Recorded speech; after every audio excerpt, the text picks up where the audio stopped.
Hello, everybody. Good afternoon and welcome. I'm Tamsin Rose, the Senior Fellow for Health at the Africa-Europe Foundation, and you are joining us this afternoon where we're going to be discussing an Africa-Europe Climate Alliance for Clean Cooking Solutions. Why are we talking about clean cooking? Well, last night I made dinner for my family. It took 20 minutes. I used 2 pots. I always made pasta, so one had a high heat and the other was a sauce, so it had a low heat, and I simmered the sauce. Everything was done easily, quickly. I served it, and it was done in 20 minutes. That's the reality for me every day. Clean cooking is part of my life. I don't even think about it. But for millions of women around the world and girls, it is not their reality. Instead, they have to go and find sources of heat. They have to find firewood or dung to cook over. As I was standing and breathing in the nice smells of the tomato sauce, they're breathing in deadly fumes that harm their lungs. Clean cooking should be a human right. And the question really for me is, why haven't we achieved this? It's such a basic thing that everyone should have the same right I do, to go into their kitchen, to be able to quickly make food in a clean way that's nutritious and doesn't harm them or their family's health. Here at the Africa-Europe Foundation, we've been working on that for a number of months because we would like to bring focus and attention to this issue that has been hidden for far too long. And we seek to create momentum to find solutions for change.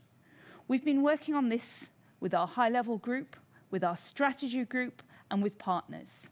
And we're delighted that we've developed a manifesto for clean cooking over the last few months. More than 65 organizations have signed it. But we're not going to stop at just a manifesto. Over the next few months, we'll be building the momentum and engaging other organizations so that when the EU-AU summit is held in early 2022, clean cooking is embedded in their conclusions, so that this is no longer a forgotten issue. So that my everyday reality of being able to cook whenever I want conveniently in a clean way becomes every woman's reality, every girl's reality. This is what we're working towards, and I'm delighted to introduce to you 3 people who will take us through how the Clean Cooking Manifesto was developed, what it means, and why it's so important for health, for economic development, and for societies in Europe and in Africa. So let me start by passing the floor to Sheila. Sheila, take us through this. You're on mute, Sheila. Excellent. Sorry about that. Good afternoon, good evening. My name is Sheila Paracha from the Energy International Network on Gender and Sustainable Energy. Before I start, allow me to mention that this presentation is a collaborative effort of Dimfner van der Lans, Dr. Kando Mkela, and myself. In this regard, distinguished guests, ladies and gentlemen, we are honored to present to you today the Africa-Europe Foundation's Clean Cooking Manifesto. This is a collective action agenda for achieving universal access to clean cooking by 2030 that has arisen as an initiative of the Africa-Europe Foundation. Why is this manifesto timely, critical, and urgent? The evidence from SDG 7 progress tracking reports speaks for themselves and show that with fewer than 10 years until we reach 2030, the world remains off track to meet SDG 7, which commits to ensure access to affordable, reliable, sustainable, and modern energy for all. Nearly 2.6 billion people still lack access to clean cooking solutions, and the COVID-19 pandemic threatens to reverse progress and further exacerbate inequalities. Equally challenging is that to date, the level of commitment and investments in clean cooking has not matched the global magnitude of the challenge. Considering the annual toll on human health, particularly women and children's health, forests, climate, and local economies, clean cooking solutions should be central to the global transformative strategies and to national and city recovery plans. 3 pillars central to this transformation are governments, development actors, and the private sector, who are urged to align with each other and to work with other stakeholders with a greater sense of urgency and innovation, elevating clean cooking within energy, climate, and development agenda. Next slide, please. Distinguished guests, the next 12 months are of critical importance. With the UN high-level dialogue on energy in September, the 26th UN Climate Change Conference, COP26 in November, and the Africa-Europe Political Summit of Heads of States in February 2022. These milestones provide member states, CEOs, sector leaders, and other stakeholders an opportunity to make momentous progress on climate protection, health, the environment, women's empowerment, through ambitious commitments and concrete actions to achieve universal access to clean cooking, that in turn would be one of the most significant levers to achieving both climate and development goals. With this, I'm pleased to hand over to Divna to continue. Thank you very much, Sheila. My name is Dimfna van der Land. I'm the CEO of the Clean Cooking Alliance. And like Sheila, we're honored to be here and humbled and inspired by the work of the Africa-Europe Foundation and the Women's Leaders Network to make sure that the issue of clean cooking is consistently and appropriately addressed and highlighted. And so as we start going a little bit more detail in the manifesto, what you see here is really what we think of as the guiding principles of the manifesto, which is fundamentally embedded in ensuring that a just transition occurs that leaves no one behind. The manifesto really, and all its partners really feel that the global community cannot address the climate and biodiversity crisis without improving the way people cook. National governments must be empowered and supported to determine the transition path that best suits their local needs and their local context. And we have to genuinely engage all people across race, gender, geography, and income to develop equitable solutions that are appropriate for all. Next slide, please.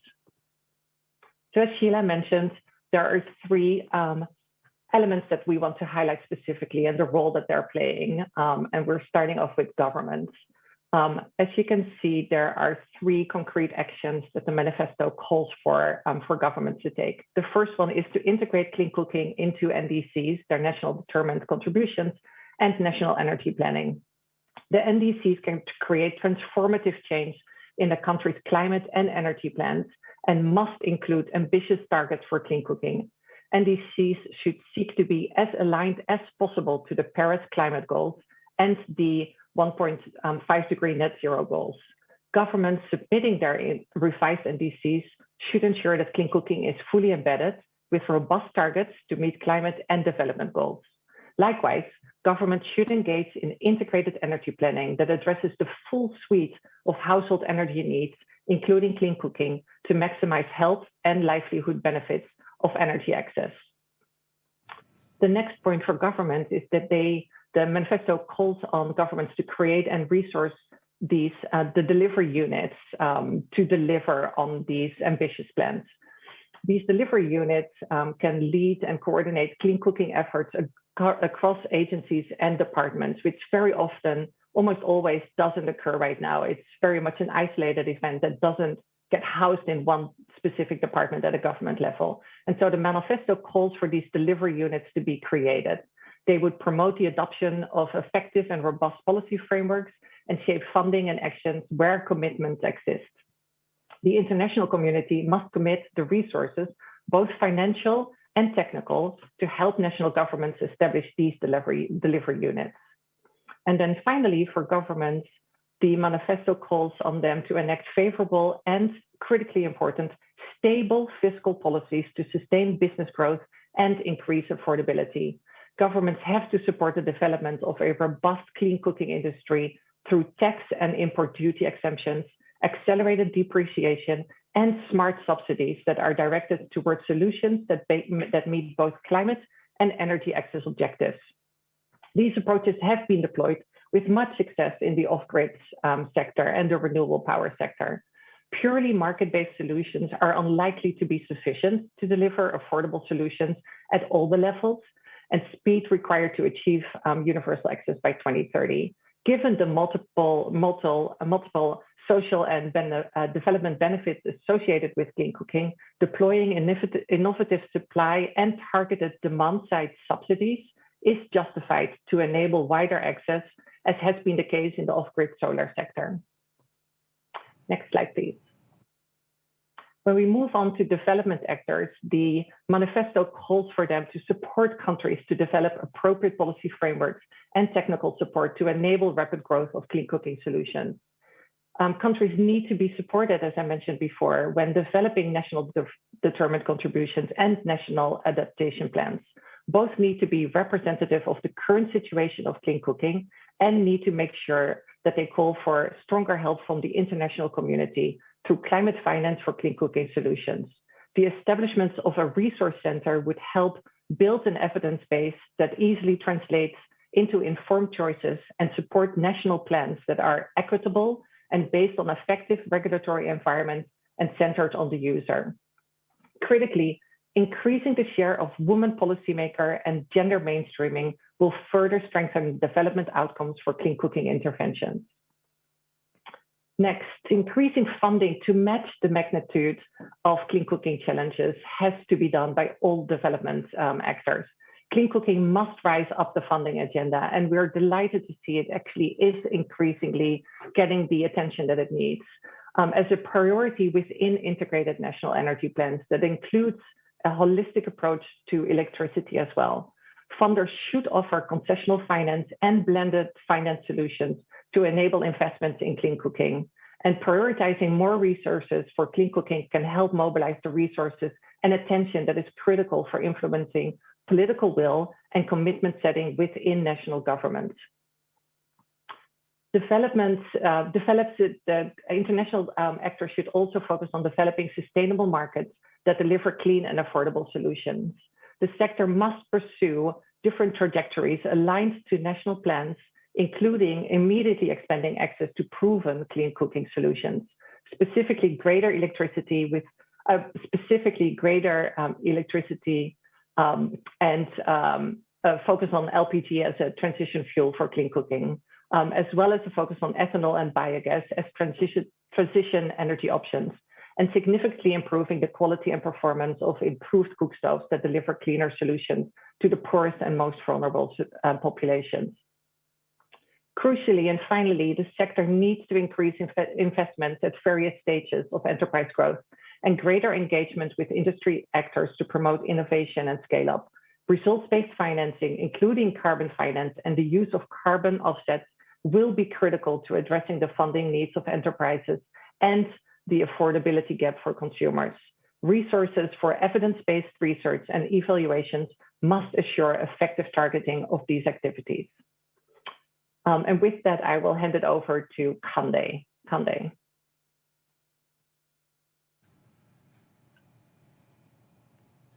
You're on mute, Kande. You need to unmute. Go ahead. No, you've muted yourself again. Good. Thank you very much. Thank you. On behalf of my colleague, co-chair of the Energy Strategy Group, Connie Hedegaard, we want to thank the Africa-Europe Foundation and our many partners who have helped to make this manifesto a reality. We've received significant support from some private sector entities as well in developing this manifesto.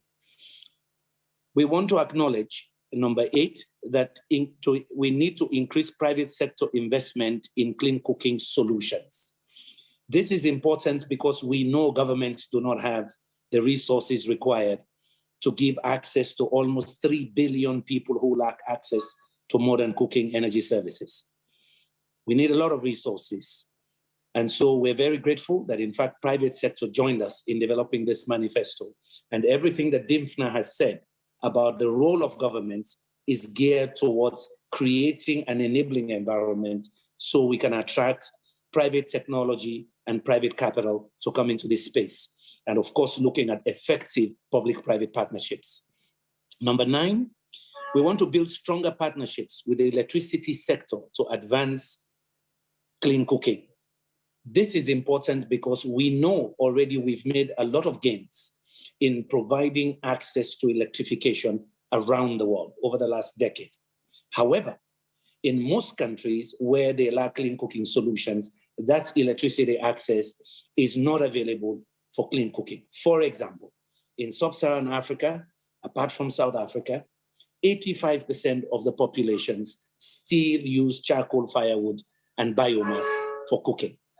So we want to ensure that in planning of energy access programs and strategies in countries, we treat clean cooking at the same level as we do general electrification.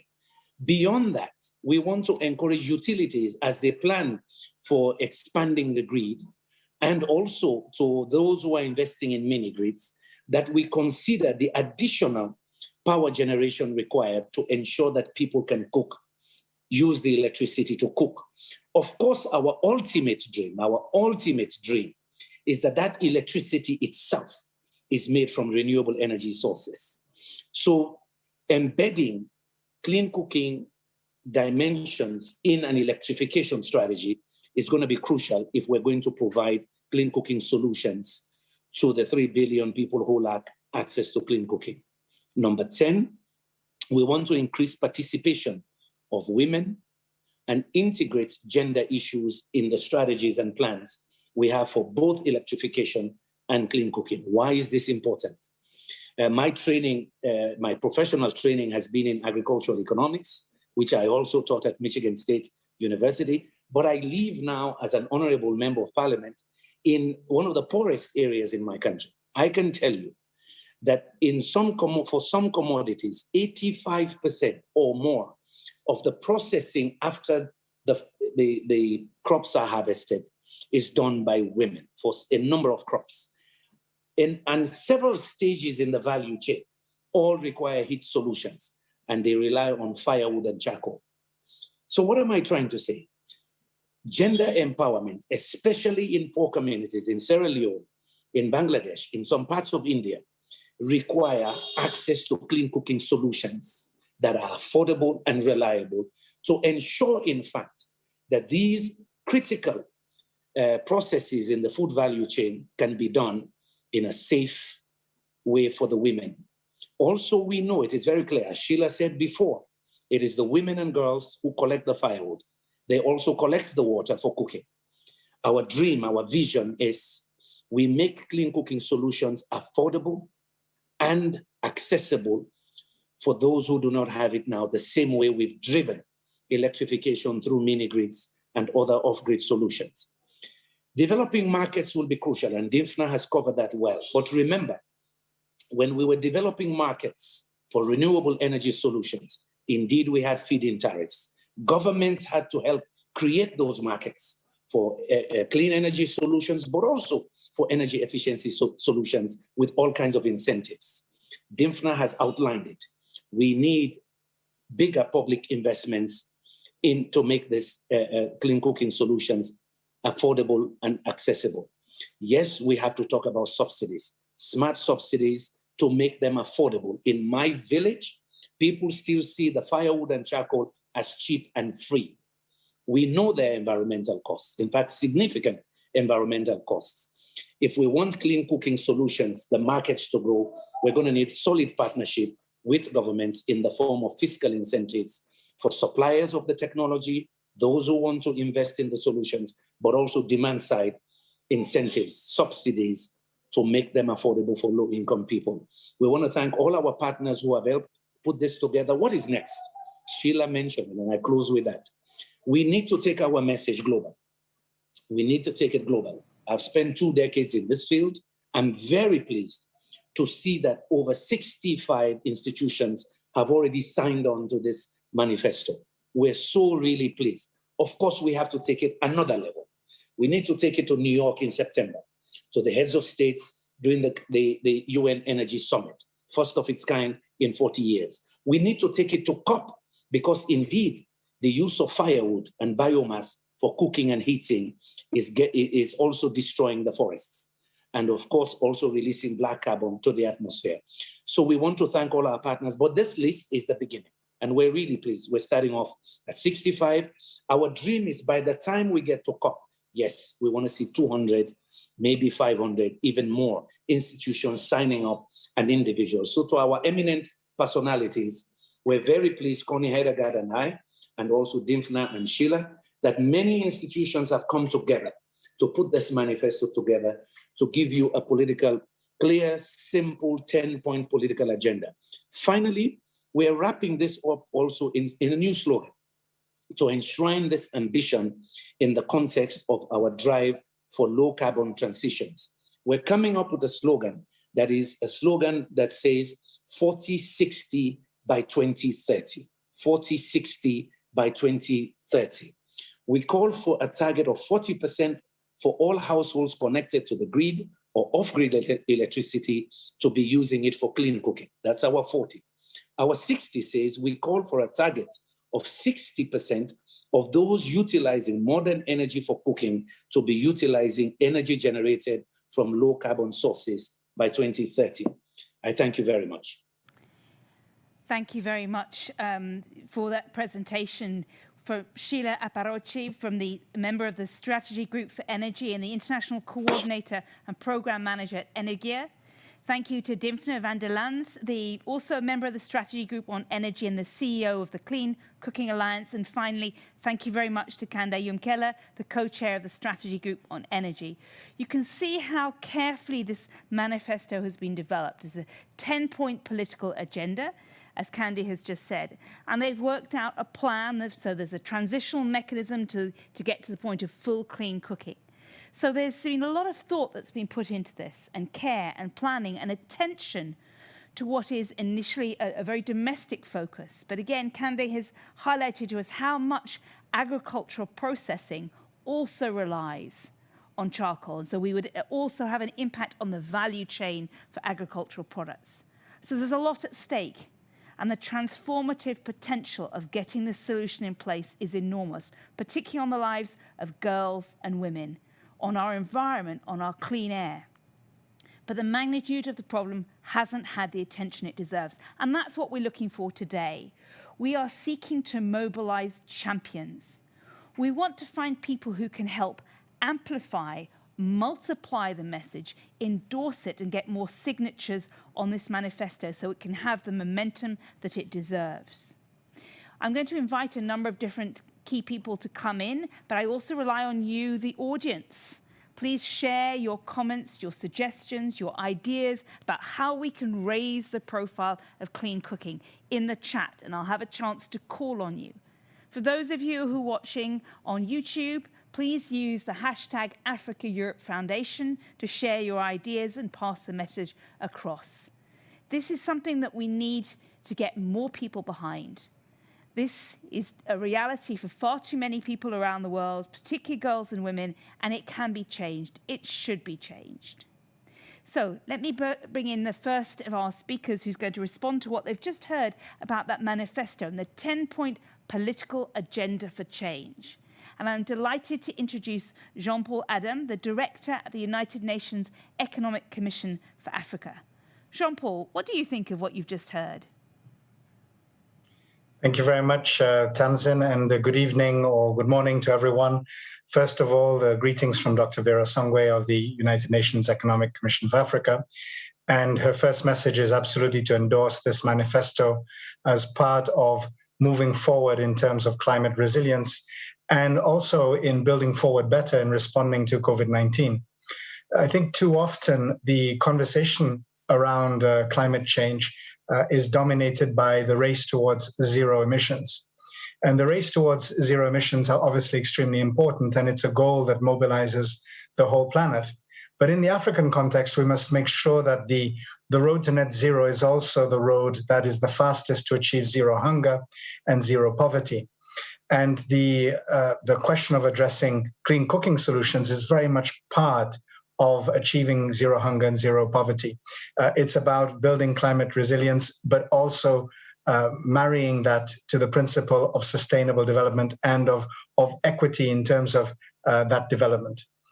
The conversation around clean cooking is also critical as part of the conversation on a just transition, because certainly one of the first steps that will have to be taken, and this is recognized in the manifesto, is that LPG would be one of those transition fuels towards clean cooking. This is because it's widely available on the African continent. While it may initially be more expensive, it is something which can be upscaled quickly and which is part of the solution as we achieve base generation capacity around renewables and achieve that low carbon energy mix that we all want to achieve. The solutions around clean cooking are obviously also directly associated with achieving sustainable livelihoods. And one of the big issues around biomass-based cooking, which for which so many people in Africa are currently dependent, is that it locks in low-value economic activity. And I think we've heard as well through a few of the points made in the presentation, how increasing the opportunities for sustainable livelihoods are directly linked as well to providing clean cooking solutions and forms of heat, which allow increased value addition and allow the formation of more SMEs, for example. This links as well to the opportunity to crowd in the private sector. And this can be done through a variety of instruments. We can de-risk those investments by using, for example, sustainable bond instruments that may be issued by governments, or even in some cases that can be issued in certain communities. And there's certainly ways in which we can channel those investments so that they reach the people that need them the most. I think it's also important that we have a conversation around carbon pricing and offsets. We know that even at very low prices of carbon available currently, if we were to connect 4.5 million people per year, we would be able to raise $240 million in carbon credits.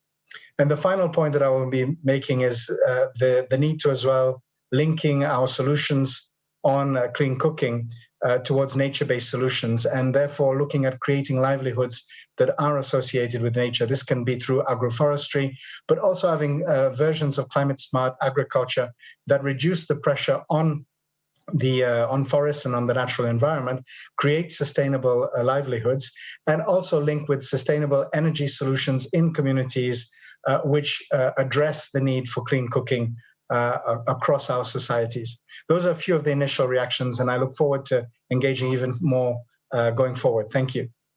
Thank you very much, Jean-Paul. And I note that people are starting to share their ideas and comments in the chat. That's very welcome. And I'll have a chance to bring you in a little bit. Let me now pass to my next guest, and that's Haile Mariam Desalegn, the former Prime Minister of Ethiopia and the former President of the African Union. It's about time that clean cooking got the attention it deserves. What's your view? Is now the time that we can get the solutions in place to fix this challenge? Yes, thank you very much. First of all, let me thank the Africa-Europe Foundation to bringing this agenda at the top of our discussions. I think this is an agenda which has been hidden somewhere, only for technical people to somehow design efficient cooking stoves or some other technical issues, but has not been given the necessary political attention. And I feel that this is a high moment where every one of us now gathered to bring this to the high table, including the suggestions that has been made to bring it to the UN, General Assembly, as well as to COP meetings, which is very important. But to me, again, each and every country, as I know from my experience as a leader of one of the African countries, it is very important to give focus on these kind of issues, because most of our people, especially women and youth, are so much affected by this agenda item, which is the clean cooking. You know, I was so much surprised when I read a report that says, I think we have given much more attention to malaria, tuberculosis, and other diseases in our health programs, that lots of money has been flowing to this sector, while this one is, air pollution through the cooking process is killing 3-4 times the amount of deaths we see in Africa. So I think this is an agenda which has to come at the top of our discussions, and I fully agree, and I just commend those people who come together and produce this manifesto, and that has to be, bought in by many leaders at this time. So the advocacy is very, very essential. Again, when it comes to governments, governments have lots of priorities, And one of the suggestions was to have a delivery unit, and you have to be very careful. Every agenda comes with a delivery unit as a solution. So I think how many delivery units one government can have is a very difficult proposition. And I suggest that you should be very careful in handling, government and institutions should deliver because there are ministers and specific agencies and institutions that are supposed to do this job.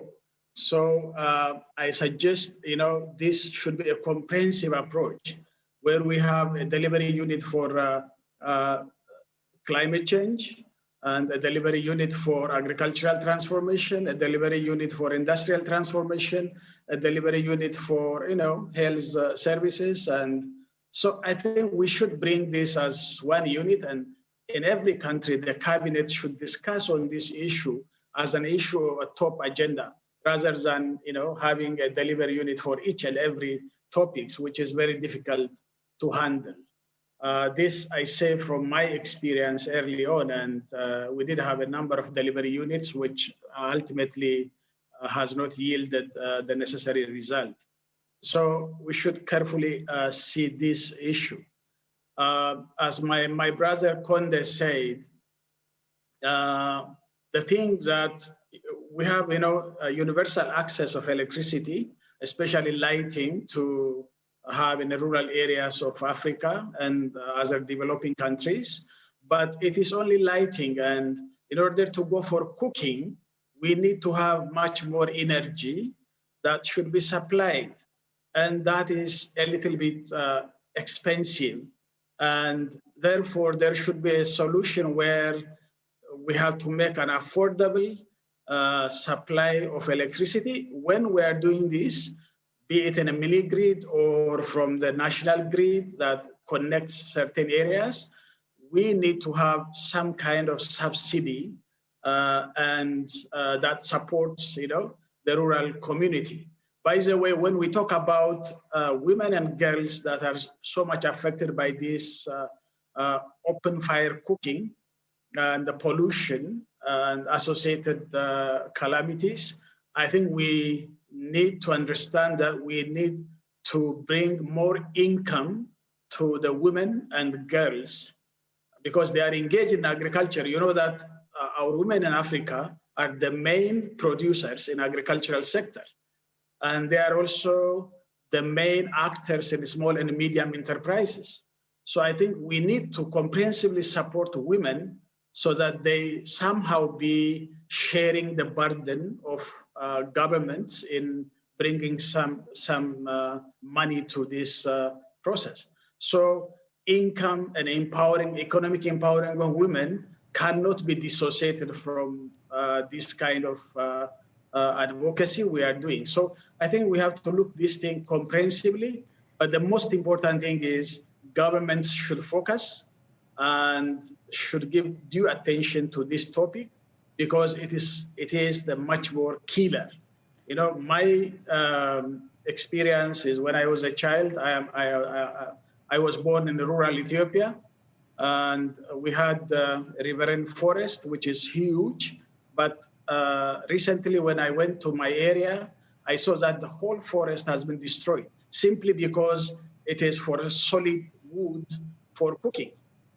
So I think if we give solution to this issue, it all means that we are also fighting climate change through our forests and sinking carbon into the ground. So environmental degradation calls for, when you talk about African adaptation to climate change, it all means we have to afforest what we have destroyed. And if we don't have this solution, then we are going to go for another cycle of deforestation. So I think this is also very essential. Thank you. Thank you, Mariam, for again reminding us the link between the clean cooking that happens in the domestic environment the deforestation and the overall quality of the environment. And as you say, this is an issue that hasn't had the attention that it deserves so far. We've had lots of good suggestions in the chat, sharing of low-tech solutions, highlighting the importance of both the logistical challenges and the education and learning on how to use new low-tech solutions. And we've had a suggestion from the former ambassador, Mrs. Eunice Brookman, who has said, why don't we get the first ladies of Africa to come forward and say first ladies for clean cooking, and get their voices. And this has had some support also in the chat. Let me invite our next speaker, and all of our speakers were asked to be brief, just 3 minutes to give us their first responses so I can bring the audience in. I'm delighted to introduce Jira Matai, the Vice President and Regional Director for Africa at the World Resources Institute. Now, we just heard from Hail Mariam about how this issue, it isn't just private to the home. It links to land use, it links to trees, reforestation, it links to agriculture. It's all connected. From your perspective, how do you see the impact that the manifesto, if we can get the clean cooking achieved, what do you think the impact could be? Well, thank you very much. And certainly the comments that have come before mine are apt and answer that question. But the thought that we still have 1.6 million people in the world still dying from fumes from burning biomass fuels tells you that there's a significant push on biodiversity and in many ways totally unacceptable. I endorse what the manifesto presents, and certainly what Jean-Paul mentioned about the opportunities for LPG to transition us rather quickly. It is true that we simply cannot achieve any of the development goals if we do not address this issue. And the more we continue to undervalue, and I must underscore, underfund what is one of the most important, effective cross-cutting solutions, which is achieving universal access to clean cooking, it just demonstrates that the lack of solidarity, and we have got to change something. Obviously, the UN General Assembly, COP26 coming up, the UN high-level dialogue on energy, these are all important signals that something possibly is possible for clean cooking. But clean cooking has to be made a higher priority in all of these discussions. It has to be included at the national level, national climate recovery plans and investments in particular, because we know that giving everyone access to clean cooking is going to be one of the most important levers for climate and development. But we have to demonstrate that we actually believe it. We have a long way to go, but the good news is that this manifesto does represent a clear path forward. With sufficient cooperation, political urgency, we can get there. And I really appreciate the Clean Cooking Alliance continuing to play a key role in this ecosystem, continuing to drum up raised ambition and a coordinated approach across governments, donors, finance, civil society, just across the board in general. And of course, an enhanced alliance between Europe and Africa, really important in talking about the just transition, prioritizing access to clean cooking, and really getting granular about what is needed. But the question really is, how serious are we? Because this year I lost a dear friend, a friend who was an icon in the women's movement. Some of you know her. Her name, Dr. Margaret Snyder. We called her Peg.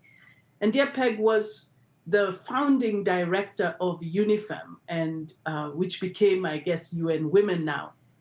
And 6 years ago, when I told Peg that I was working on W Power and the Partnership for Women Entrepreneurs in Renewables, bringing women together to catalyze the clean cooking and the energy movement, she told me that 50 years before, 50 years earlier, she had been working on the same agenda. 50 years. How is it possible that we're still talking about getting women access to clean cooking, to clean energy? What's changed? What's new? So, ladies and gentlemen, during such a critical year for climate and energy, we really need intentional, bold, and trustworthy action. And I dare say solidarity, because it has to happen this time, that we might honor the memory of those who have been working on this agenda before us, on whose shoulders we stand, and to ensure that we really leave no one behind. Thanks. Thank you very much, Wanjira. What a powerful message. I mean, we wanted to use this conversation to empower people, to inspire them, and to activate them to go out and be champions on this issue. And I think you've given us that very clear message. This is not a new topic. People have been working on it for 50 years, and we have not managed to achieve change, despite all the benefits. And we are accepting that 1.6 million women and children will die every year as a result of breathing poor air from unclean cooking. And that's quite unacceptable. It's time we do something about it. Let me now introduce Najma Mohammed, who is the director of the Green Economy Coalition. The world is getting excited about the green transition, and as part of the pandemic resilience package, lots of money and focus is going in these areas. How do we make sure that built into that, given equal priority to electrification and renewables, is clean energy? Thanks so much, Tamsin, and I'm going to try and build on what's come before to add value. I think for me, what really stood out from the manifesto was this commitment to a just energy transition. I think our transition in our energy systems is probably the biggest challenge we face as we transition our economies. And what I really like about this movement is the fact that it's an alliance. And I think we're only going to land our messages when we start building alliances across agendas, across the climate, social, gender justice agendas. And I think this type of policy solution and innovation is the kind that I think policymakers and implementers dream of. The type of intervention that can deliver multiple benefits: energy access, health benefits, climate benefits, and environmental benefits in reduced deforestation.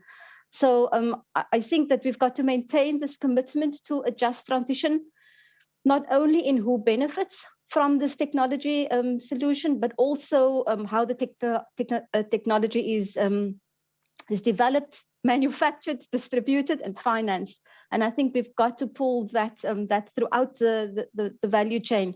I think this is particularly important for Africa, where we know we're wanting to build more manufacturing capacity, and manufacturing in the green technological space is definitely an area where we don't only boost manufacturing capabilities and green manufacturing capabilities of countries, but we also start boosting inter-regional trade, which we know in Africa is the lowest in the world.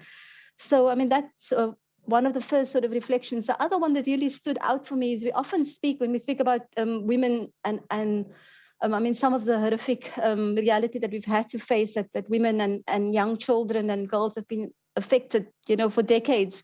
But as we look to the opportunities, I think it's important for us to look at women's participation, not only as beneficiaries of this technological solution, but also as active agents in the full value chain, in the production of fuel, of alternative fuels, in the manufacturing, in the maintenance and operation of these technologies. And I think that's taking gender justice as far as we can in this process. And I think it is one of the most transformative solutions that we do have.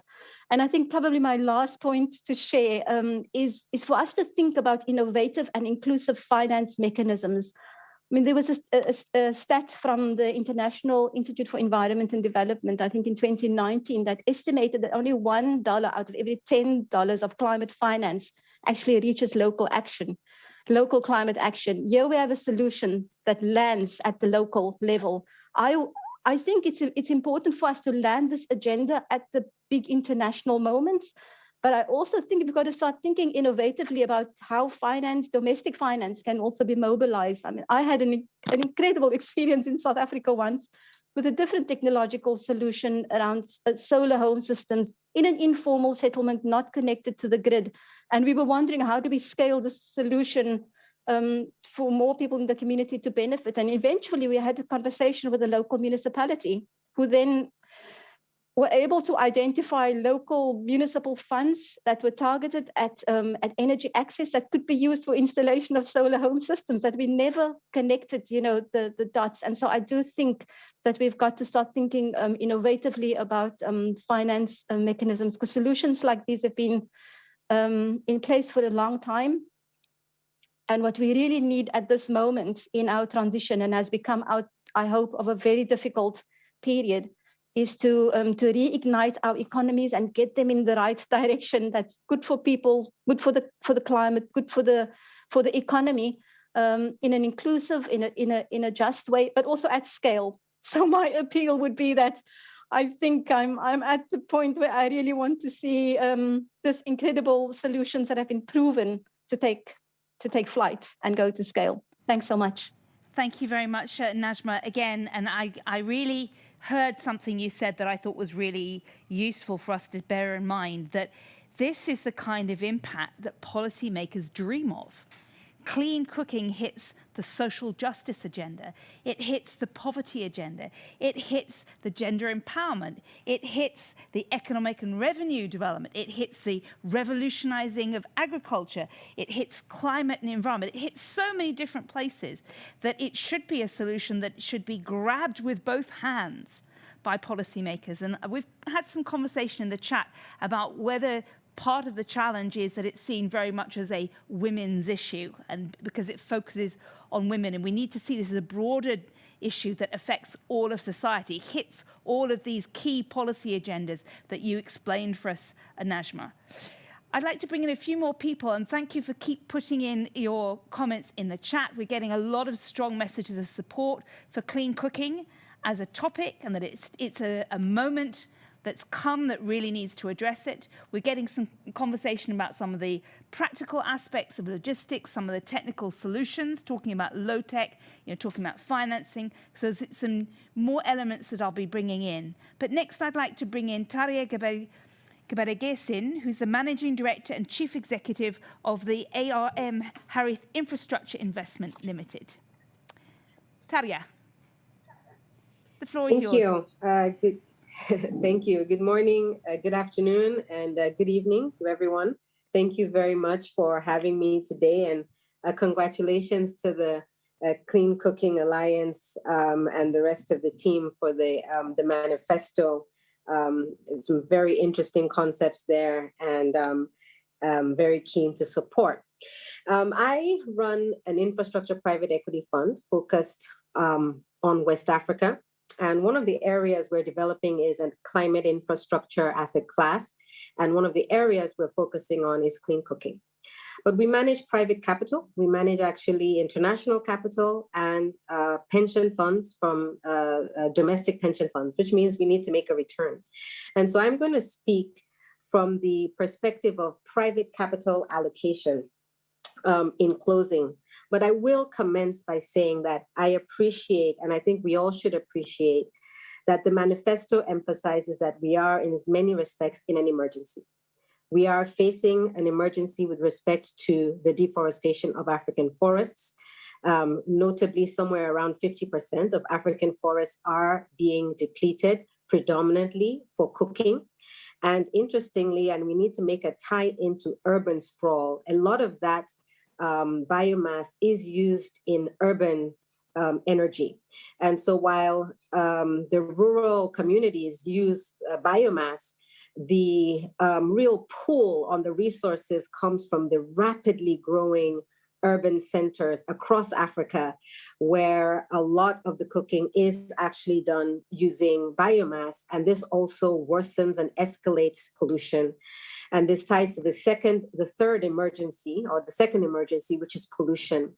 I think it is incumbent on us to make the global community aware of just how serious the pollution levels are in African urban centers, and the fact that the transition fuels really do present a very near-term solution for addressing pollution and cleaner energy, especially in urban areas. And I think, I'll just finalize by saying, in terms of the rural areas, livelihood and cooking for livelihood and being able to increase energy intensity for livelihood also needs to be addressed.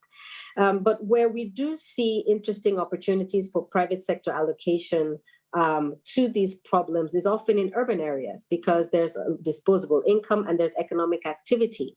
And what we find is there are great challenges with clean cooking in urban areas and great challenges with pollution.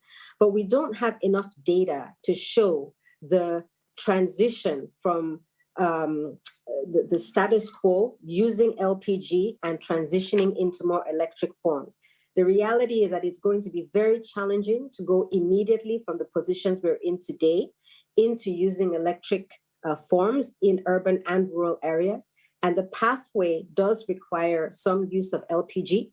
And the challenges that we have as capital allocators is that quickly LPG is not considered clean. It's considered even though there's talk about it being in part of the just transition, the reality is that when it comes to Africa, it is really the most practical way for private capital to be allocated to solve the problem. And most times it will be allocated into the urban areas.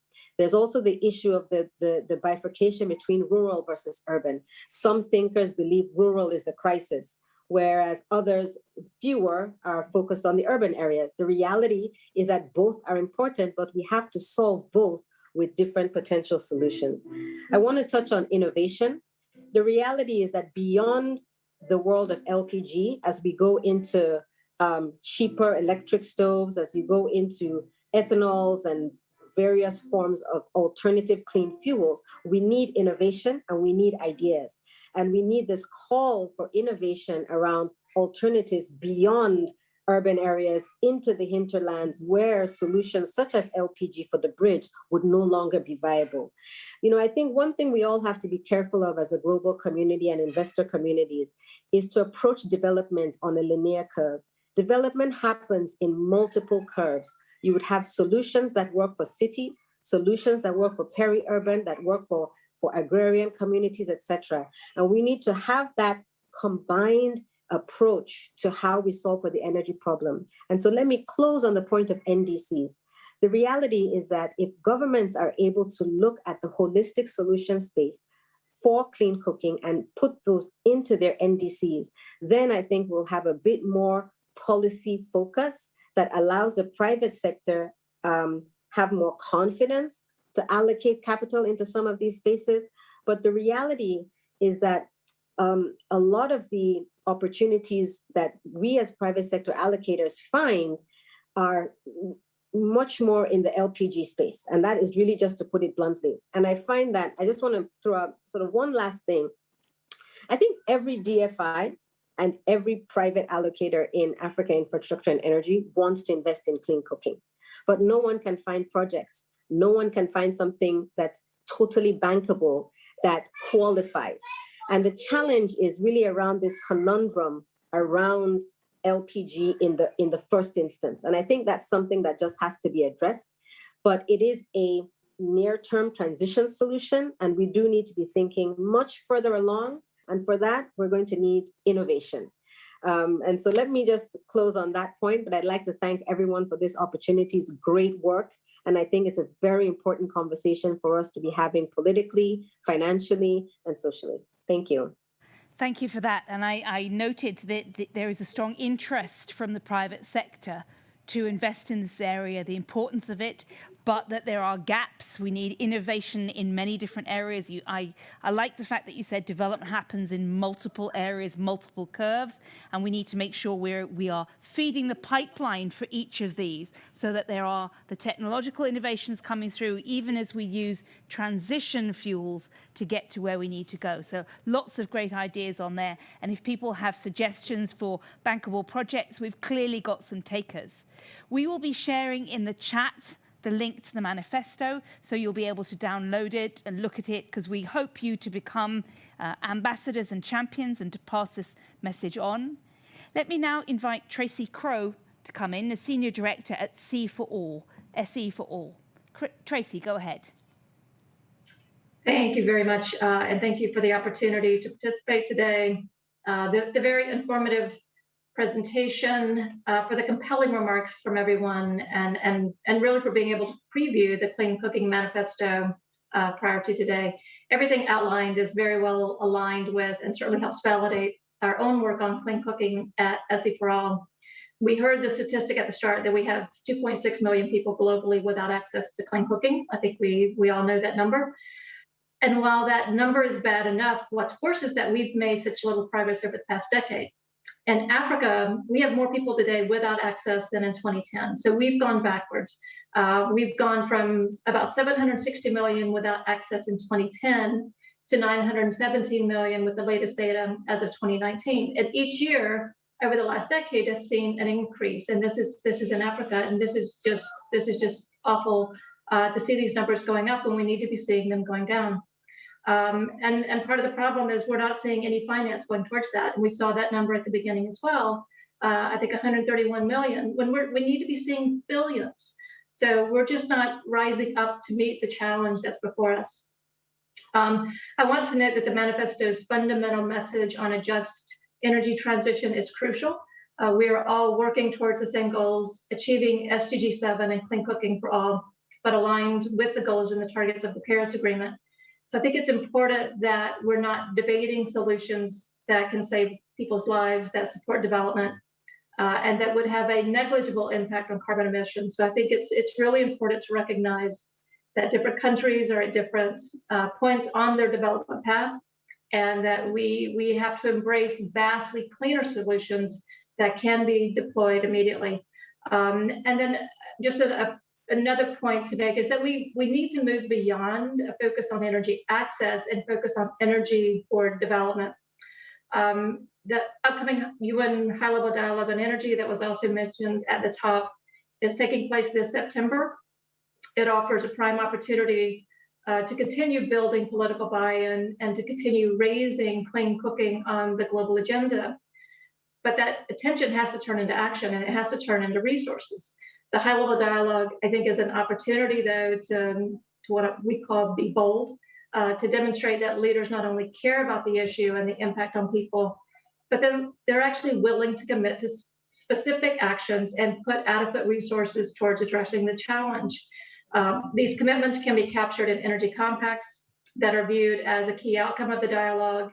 And the energy compacts are something now that the Secretary General has as a key ask for all member states. And these compacts and the actions that underpin them will be tracked year over year.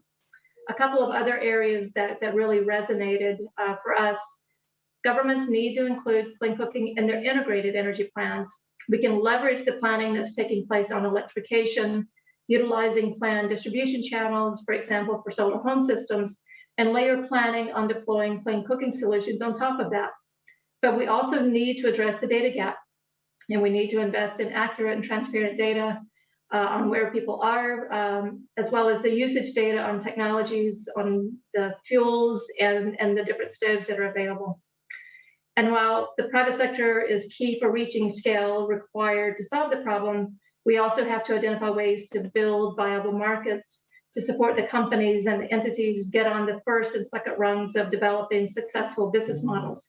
And that means providing subsidies and supporting, for example, through results-based financing, which is something that we think can be a faster and more efficient way to scale solutions. So there are many other areas that really resonate with us, but we're hugely supportive, and I will stop there with those initial highlights.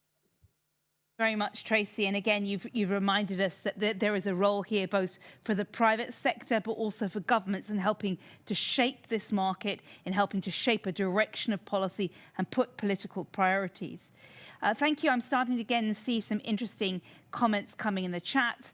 Beatrice has highlighted that there's a big gap between the requirements and criteria for international funding opportunities, so funders are prepared to come in, and the reality and the scale of social enterprises that might be involved in clean cooking, new types of stoves and others. So there's something that needs to happen there between bridging the local, vibrant innovation and then the big finance that's prepared to come in and the kind of scale that needs to happen. So there I can see some issues that we might need to pick up on. Let me introduce the next person I'd like to bring in. That's Alessandro Galimberti, the Senior Technical Advisor for Climate Change at AVSI. Alessandro.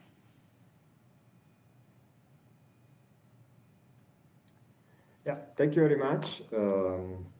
Yeah, I just want to tell you, let me start by telling you what I'm experiencing now. I'm in Burundi and I spent these last 3 days in going around villages, of course, for monitoring our clean cooking project. And of course, as the people before me underlined, we are really far to achieve the universal access to the clean cooking.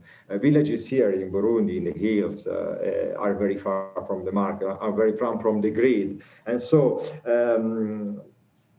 high-level partner before me underlined some objectives that I really appreciate. Our CEO, AVSI, is a proud member of the Clean Cooking Alliance. So our CEO said, use the adjective holistic, and after it was used, we have to be serious, but we also have to be realistic, of course.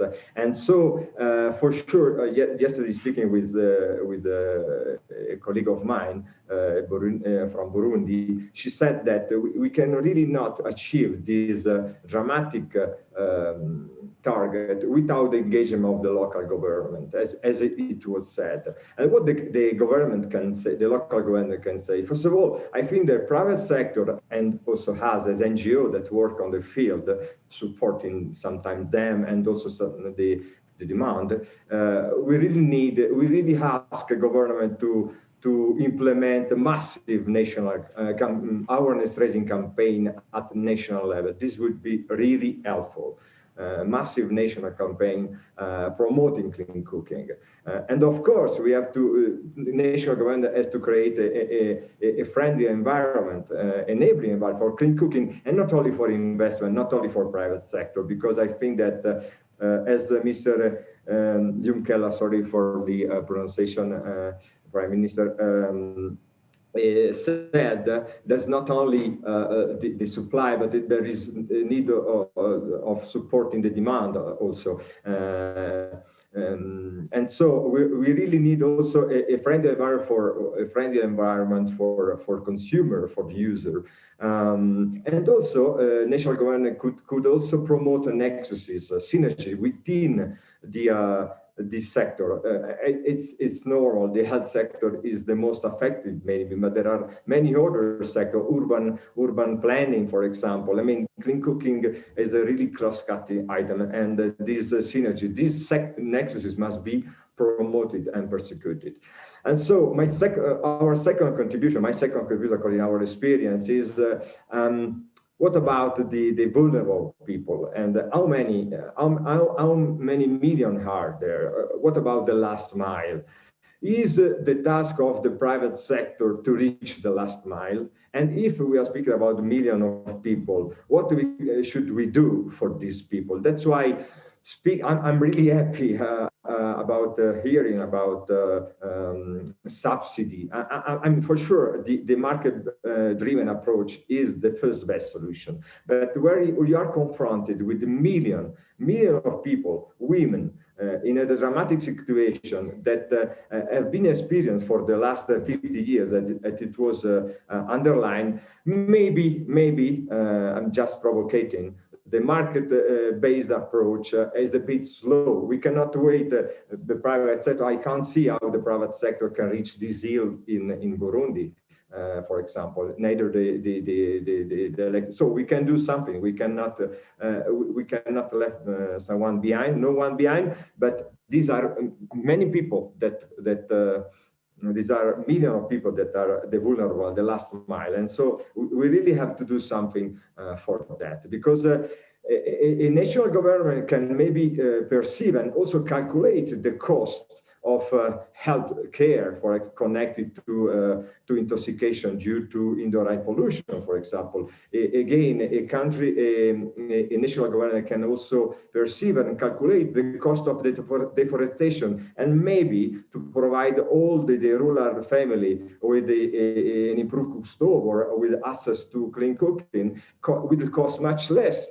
because it's a strategic investment. In Europe, the government had always replaced, or in any case, external aid, had always supported strategic investment. So I don't see why we have to consider subsidies in some context. It's considered as a taboo. Okay, we have really to be realistic, and the situation is really dramatic. By the way, I'm really happy that LPG is included in the solution because again, not all the donors agree on that. So we really have to agree on clean cooking. We really have to be pragmatic and realistic. We really have to join all together to reach this imperative target, because there are too many people that are affected by this lack of access to the clean cooking. So I think that's it for my side.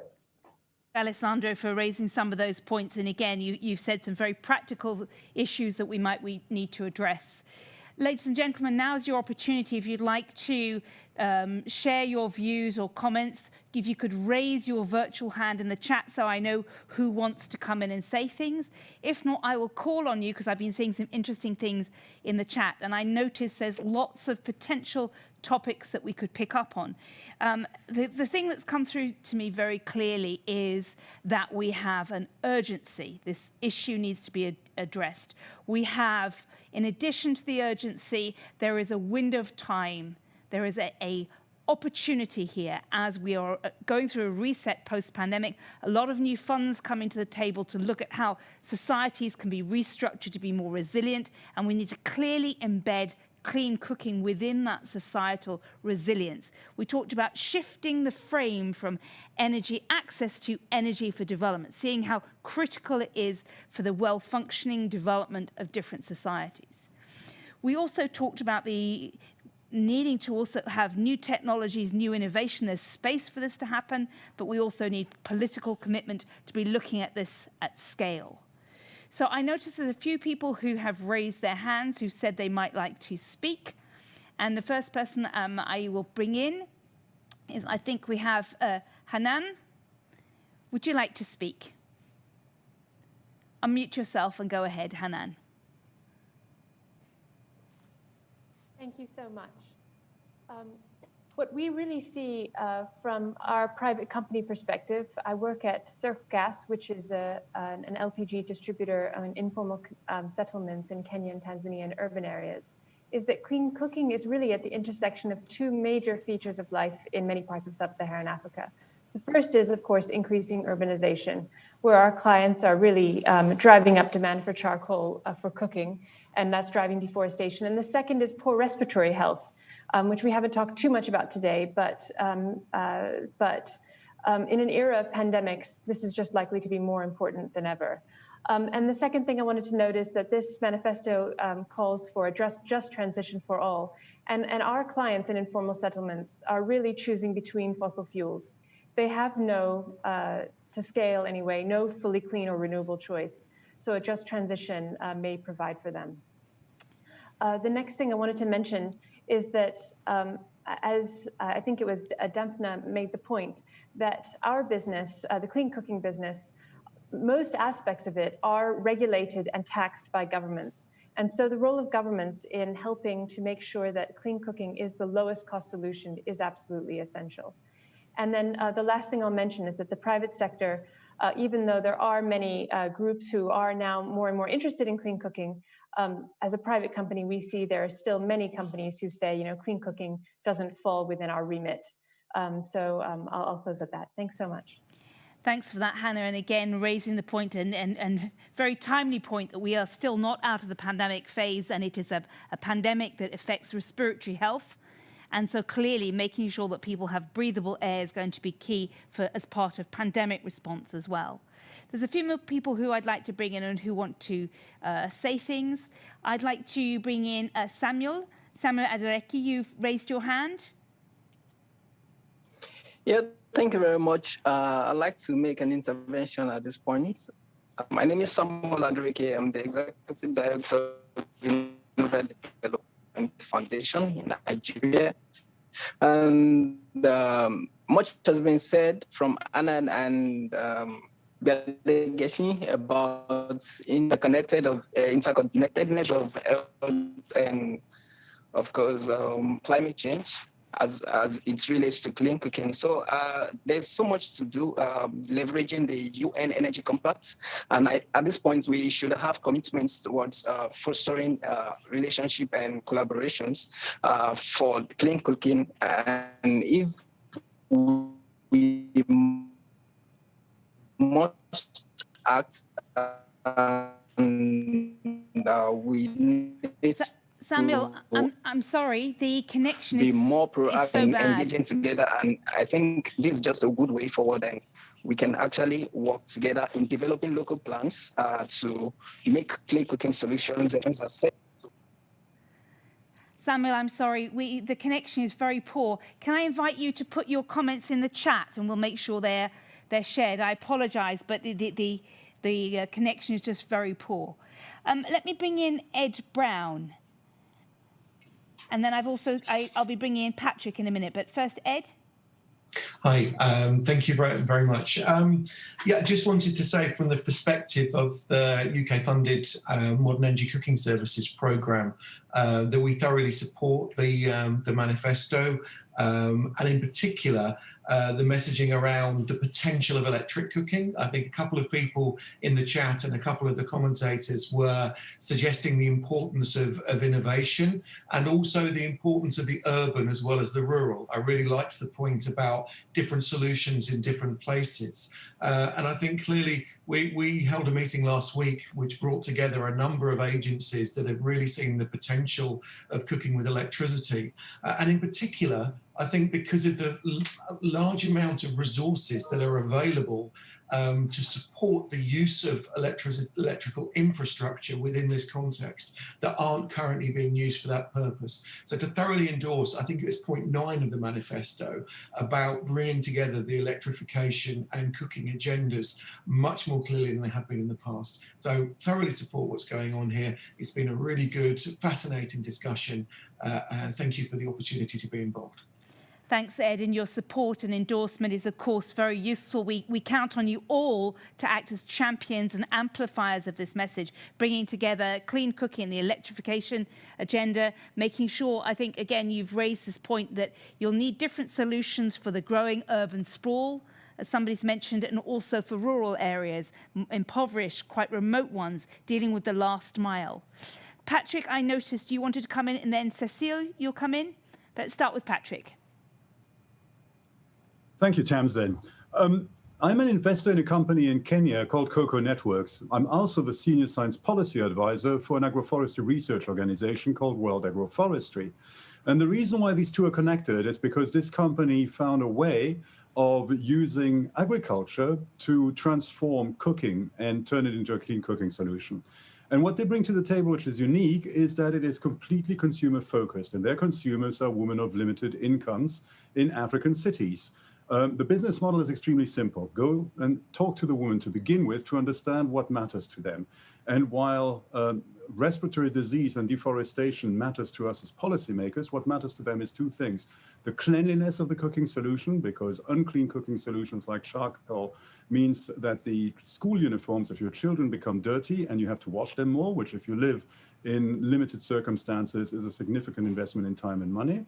And speed, because if you cook with charcoal, you have to wait 15 to 20 minutes for the fire to be hot enough so that you can cook on it. And when you're trying to get your kids ready for school in the morning, that's an issue.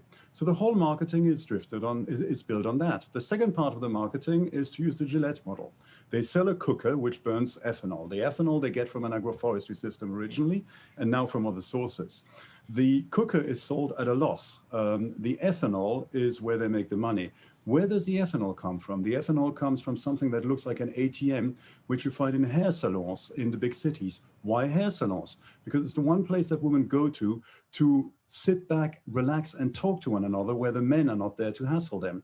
The bottle that you have plugs into this ATM, you get your ethanol back. How do they get paid? Immediately through electronic payment systems like M-Pesa. When do they pay for their ethanol? 3 months later when their contract is due.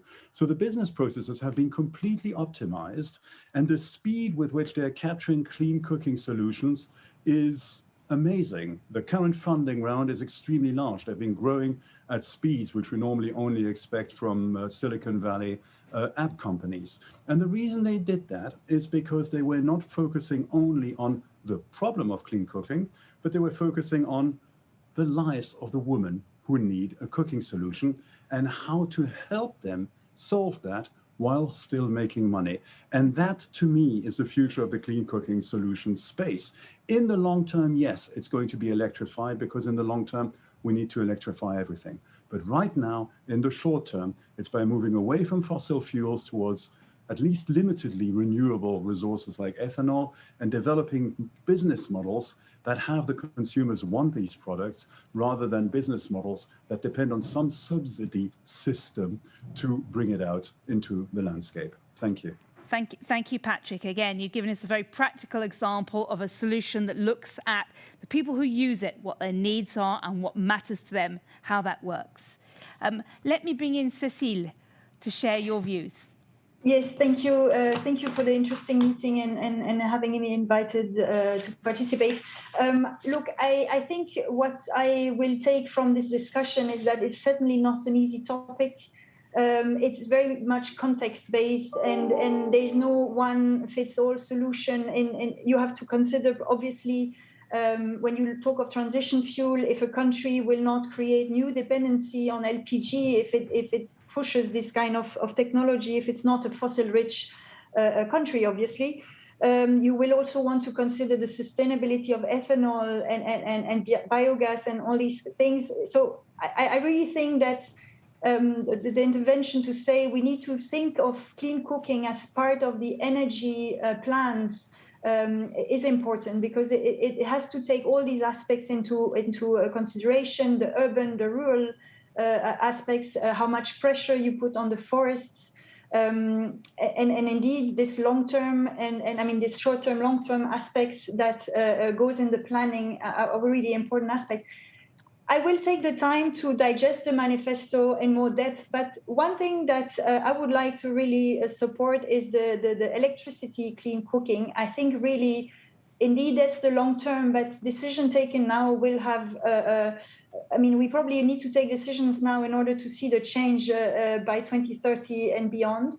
And there's an effort done by the COP26 presidency to draw attention on super efficient appliances. Under the Clean Energy Ministerial, they're trying to revive a little bit this working group that focuses on trying to bring in our homes more efficient appliances. And what happens is that a lot of effort has been put on what we Western northern countries are using, fridges,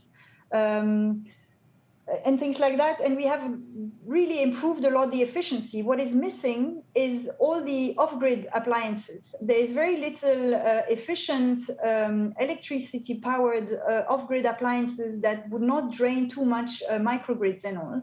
And I really think that, I mean, I really support this, the Commission really supports the SEAD. We are co-chairing this initiative, and we really feel that the COP26 energy transition campaign has really done well in putting this on the agenda and bringing it up for the COP26 attention. And maybe you should find a way to slightly amend the manifesto to also consider this research efforts that has to be put on providing the right appliances for the African market, because mini grids is certainly going to be the technology for a lot of access to electricity for rural areas, but there won't be enough qualitative appliances to power cooking, which is quite draining the system. Okay. So that's what I wanted to add. Thanks. Thank you for sharing that, Cécile. And you I think highlight a point that Samuel made in the chat, because he was unable to get a connection that was functioning for us to work. And he's again highlighting the link that we can make to the UN Energy Compact to make sure that we're reaching for the higher ambitions to achieve our climate footprints, as well as impacting local economies. And he's again highlighted for us why it's imperative to work at the local and national planning, because as it stands, investments far outweigh the solutions that are available. So we need to increase the range of different options that we've got. We're coming towards the end of our time, and I've got one more person, Jeffrey, who's asked for the floor before I bring back Dimpna, Sheila, and Kande to close us off. So, Jeffrey, if I could ask you to be brief, let me pass the floor to you. Okay, thank you so much for quite a very important debate of which is something which affected me also when I was very young, and we've seen a lot of houses burning because of charcoal. But my thinking as part of transition is that we must also look at clean cooking and energy efficiency. We may, yes, move quickly to clean cooking, but I think because of how Africa is structured, it would be important to say, let's also have efficient ways, even if we are to use biomass. Let's have clean, efficient way of generating the heat for cooking, which is very important. Before we want electrification using electricity, but in terms of affordability and in terms of how the marginalized communities are dotted around some parts of Africa in particular. We may also say, let's have clean cooking efficient, or let's have efficient cooking methods that will be able to protect the environment also. Thank you. Thank you for that, and for being very brief. And that allows us to come towards the end of our session. And if perhaps I could go in reverse order. We start with Kande and then Dimpna, and we close on Sheila. Kande, you presented at the beginning the manifesto. We've had a lot of support. We've had a lot of comments and suggestions. Where do you feel we are, and how can we activate this audience to create momentum for change? We are at a point that is a dream for me, Sheila, and Dimpna. 10 years ago, we were not at this point, but we see momentum building the last 2 years, and it's culminated now in this. Of course, it brings the challenge forward that our leadership, our eminent personalities need to take it the next level. 4 quick points. Let us not just make it a gender issue. That would be a mistake. For us, it is an energy access for development issue. It is broader than gender alone. But yes, we should look deeper at the gender dimensions. Because in the past, when people have considered it a women's issue, they've kind of made it a charity case. No, it is an investment issue. The same way we dealt with electrification, good public policy, good markets, so that we can bring in large investments. We're talking billions of dollars. It is not good anymore to say, okay, every year we throw 50 million at this charity case. No, it is similar to electrification. It's about investments. It's about market development. It's about infrastructure. Finally, Patrick Worms, I liked his point, new business models. He really made a good point there. And remember the ambition I said. For us, it is 40-60 by 2030. It gives you something we can measure, very clearly, and we'll be elaborating that also going forward. And we hope our eminent women will pick this up. The suggestion also about the first ladies, bravo. That's our next move. And we have one of our good ambassadors. Dimpna has been working with her very well, the second lady of Ghana. But we'll be working with Madam Ellen Johnson-Sirleaf and others, yes, to bring our first ladies the same way we brought the first ladies to deal with malaria, HIV, AIDS, and other diseases. So we're happy, but it's just the beginning of the big journey going forward. Thank you, Africa Europe Foundation, for picking this up and giving us the impetus we need now in the next 9 years to 2030 to really make a difference. Thank you very much. Thank you, Kande. Let me come to Dimpna, because you've been working on the Clean Cooking Alliance for years, and clearly this is something that it's an issue that's been kicking around for 50 years, and yet for the last 10 years, one of our speakers said that every year we've gone backwards rather than forwards. So it was probably quite a depressing place to work in the Clean Cooking Alliance before some new energy came into it.